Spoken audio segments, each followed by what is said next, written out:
All right, I really don't have a whole lot to do today. All I got to do is go to the post office. I got to run by and pay a bill, and I should have got out earlier.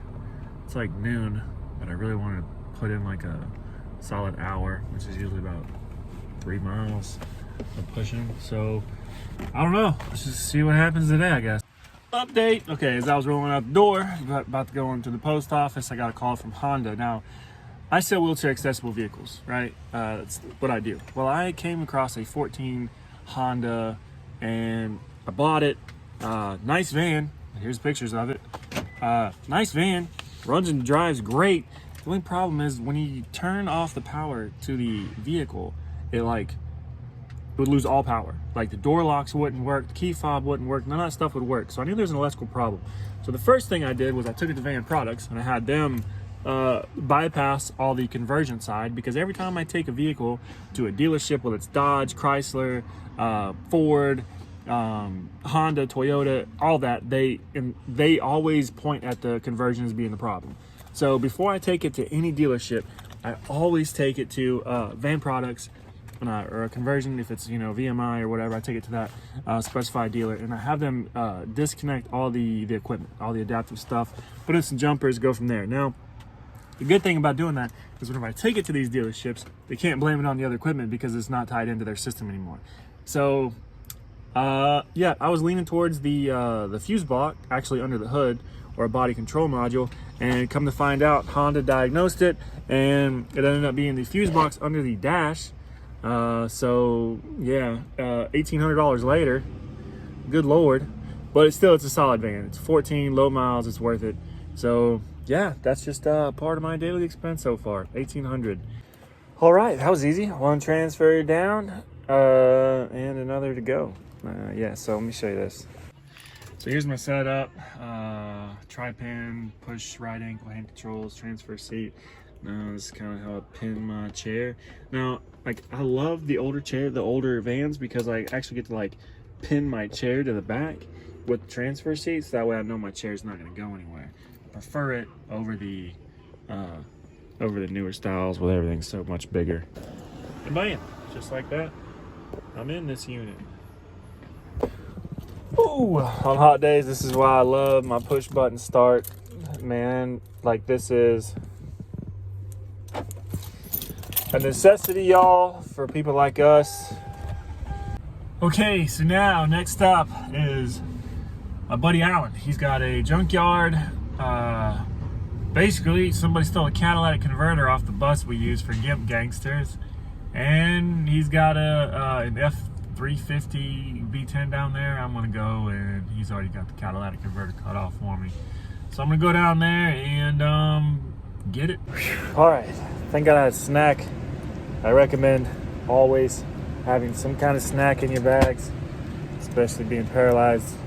I don't know, your body acts weird, and mine doesn't really tell me I'm hungry. I don't feel hungry. I just feel very weak and lethargic, like I'm running on empty. I know it's not just me, other people have to deal with that too. But now I am at the body shop,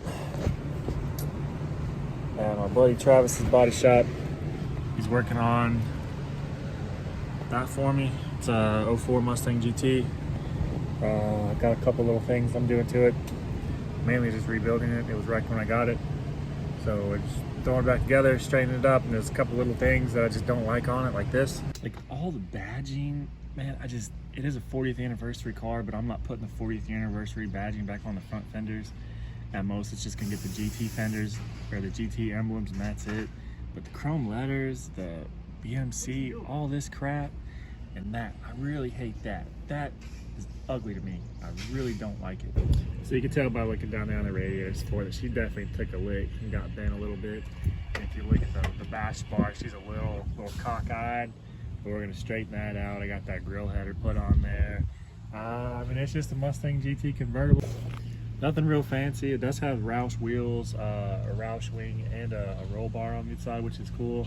I already redid the top. The top was horrible. The glass was missing in the back. I do need to get a set of tires for it because these are the wrong size, and the front's actually rubbed a little bit on the inside of the control arms. I don't really mind chrome wheels. That doesn't really bother me. I prefer black wheels, I don't know. I'm just a murdered out kind of guy, you know. Like that's my taste, is black on black on black. But I will keep the wheels. The wheels are nice on this car, and I don't know. I'm gonna change a lot of that stuff under the hood because it's just not my flavor. I really don't know what I'm gonna do with the car yet. I might end up just keeping it, driving on the weekends, take my wife up to the country or something, let the top down, and blow through my bald head. But I don't know. Just something to mess around with. So here's when I got the car. Basically, you know, there's the roll bar, nothing crazy, nothing fancy. The top was definitely out of it whenever I got it. Here's the front. You can kind of see it's a little out of adjustment, but for the most part, pretty solid straight car.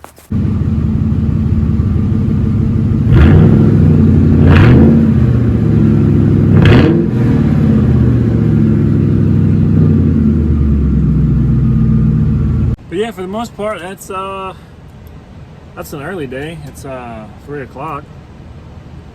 Usually I'm not home until like 5, 6 in the afternoon.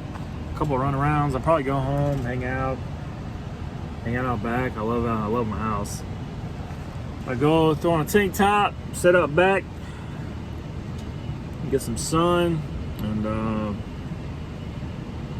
yeah. I don't know, I might work out later. I don't know. You know what I mean? Never know.